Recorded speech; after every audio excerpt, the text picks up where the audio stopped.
working in this place. I worship you, I worship you. Waymaker, miracle worker, promise keeper, light in the darkness. My God, that is who you are. Waymaker, miracle worker, promise keeper, light in the darkness. My God. Brothers and sisters, I am Gareth Irving, pastor of the Balaclava Circuit of Baptist Churches, and your Sunday school teacher for today, Sunday, June 7, 2020. Today's lesson is entitled, Jesus, the God-Man, with scriptural references from Hebrews chapter 1, verses 1 through 8, and verse 13 and 14, chapter 2, verses 12 through 18, and chapter 3, verses 1 through 6. Jesus is at one and the same time entirely God and totally man.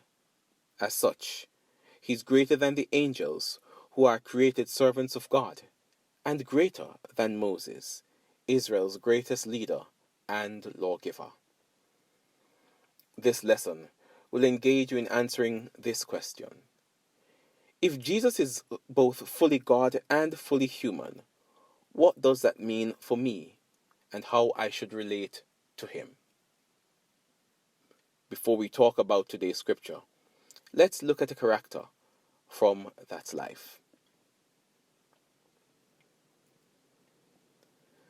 The doctor looked sorrowfully down at the young woman who had just been brought into his emergency room.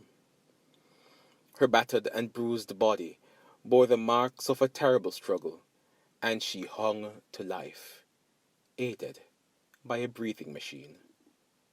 He quickly began to prepare her for yet another life-saving surgery. These cases always made him reflect on his teenage years and his many friends who had fallen prey to the violence of gang life. He also recalled how close he had been to a similar fate, had the youth pastor not taken the time to reveal God's eternal love and concern for him. The revelation of Jesus' sacrifice had so impacted his life that he has followed Jesus since then. The doctor's commitment to become a part of God's solution to sin, death, and destruction continues to motivate him. He regularly intercedes before God for the young people of his community and country, and he counsels those caught in the lifestyle of violence, drug abuse, drug trafficking, and gang warfare. Consider this question.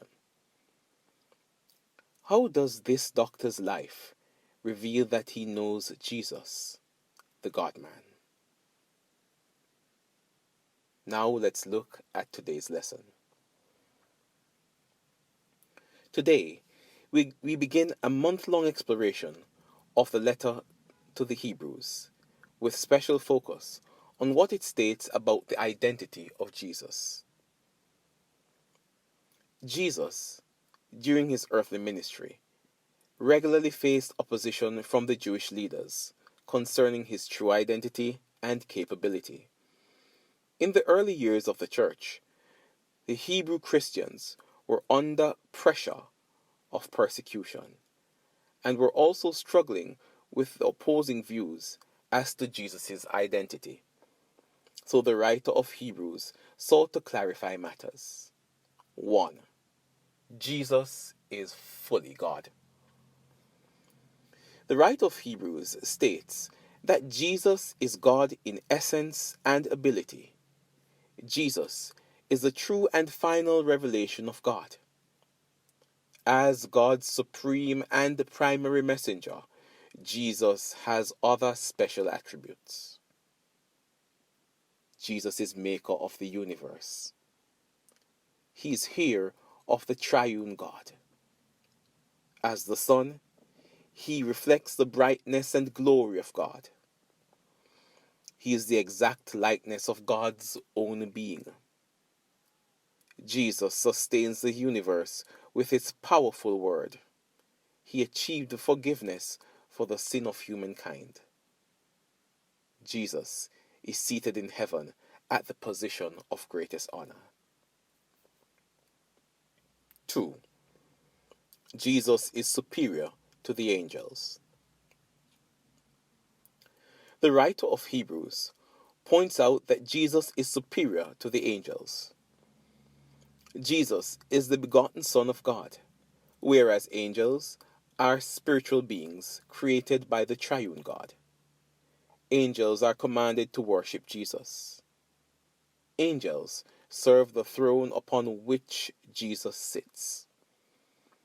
Jesus rules and intercedes for us from his position at the right hand of God. 3. Jesus became fully human. God desired humankind's redemption, but could he achieve it only by becoming human? That's what Scripture says. Jesus was flesh and blood like other humans.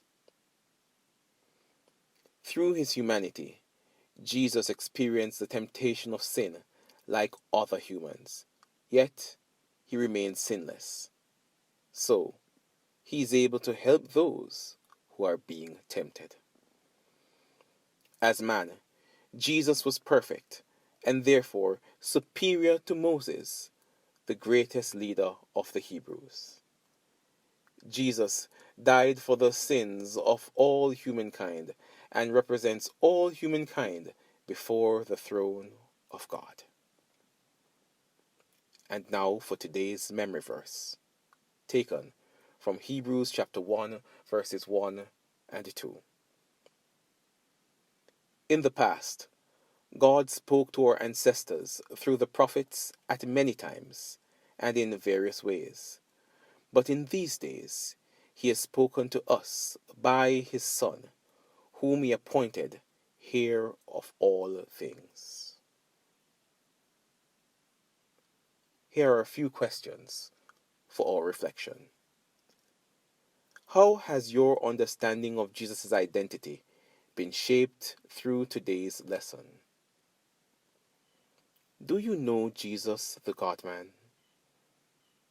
What is the nature of your relationship with Jesus? These are all questions to be contemplated regarding Jesus the God-man. And if you do not know this Jesus, spend a moment asking him to become a part of your life, to transform you by his redemptive power, that you too might become joint heirs with Jesus.